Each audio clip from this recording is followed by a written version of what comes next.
అందరికీ నమస్కారం.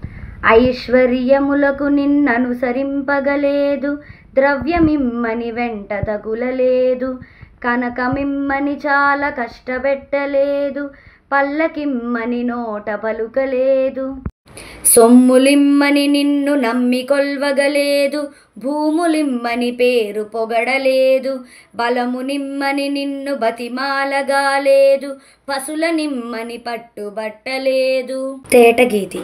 నేను కోరినదొక్కటే నీలవర్ణ, చెయ్యనను మోక్షమిచ్చిన చాలు నాకు, భూషణ వికాస శ్రీధర్మపుర నివాస, దుష్ట సంహార నరసింహ దురిత దూరా.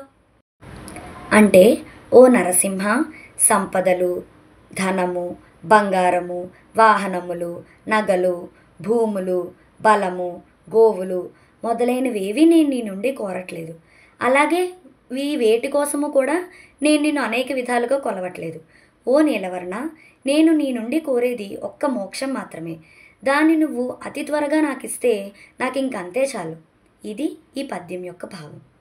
నేడు శేషపద్యంతో పాటు సాష్టాంగ నమస్కారాలకి ఒక కంద పద్యం కూడా ఉంది. అది కూడా ఒకసారి చూద్దాం.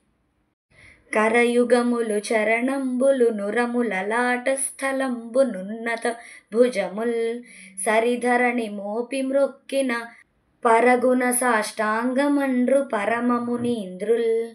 ఈ విధంగా నరసింహస్వామికి మునులందరూ కూడా సాష్టాంగ నమస్కారాలు చేస్తున్నారట.